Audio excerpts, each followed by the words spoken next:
NATO সম্মেলন শেষে খাবার পরিবহনকারী ট্রাকে করে গোপনে তুরস্ক ছাড়ার ঘটনায় মার্কিন প্রেসিডেন্ট ডোনাল্ড ট্রাম্পকে ঘিরে একের পর এক চাঞ্চল্যকর তথ্য সামনে আসছে।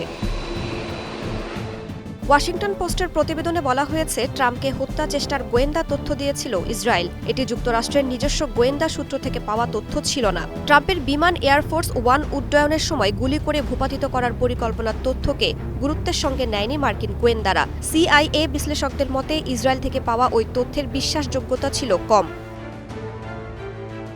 যুক্তরাষ্ট্রের বর্তমান ও সাবেক দুই কর্মকর্তা জানান, ট্রাম্পের জীবননাশের হুমকি সংক্রান্ত গোয়েন্দা তথ্য দেওয়ার পেছনে ইসরায়েলের ভিন্ন উদ্দেশ্য দেখছেন মার্কিন গোয়েন্দাদের একাংশ। তাদের মতে এর পেছনে ট্রাম্পকে সতর্ক করার পাশাপাশি মধ্যপ্রাচ্য নিয়ে তার সিদ্ধান্ত এবং ওই অঞ্চলে যুক্তরাষ্ট্রের নীতিকে নিজেদের অনুকূলে প্রভাবিত করাও ইসরায়েলের উদ্দেশ্য হতে পারে।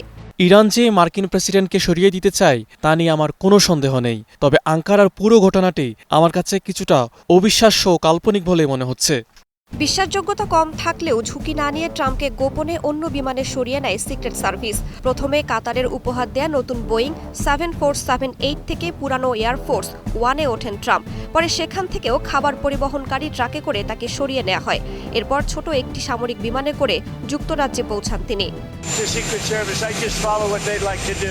এটি পুরোপুরি সিক্রেট সার্ভিসের উপর নির্ভর করে। তারা যেভাবে কাজ করতে চায় আমি শুধু সেটাই অনুসরণ করি। তারা চেয়েছিল আমি যেন অন্য একটি নিরাপদ উড়োজাহাজ বা ভিন্ন ফ্লাইটে ভ্রমণ করি, তাই তারা যা বলেছে আমি ঠিক সেটাই করেছি। এদিকে পুরো ঘটনা নিয়ে ক্ষোভ জানিয়েছেন সাংবাদিকরা। তাদের অভিযোগ, না জেনেই তাদের টোপ হিসেবে ব্যবহার করা হয়েছে। এর মধ্যে হোয়াইট হাউসের প্রেস সেক্রেটারি ক্যারোলিন লেভিটের পদ ছাড়ার ঘোষণায় নতুন করে তৈরি হয়েছে জল্পনা কল্পনার। রাইসা জান্নাত, স্টার নিউজ।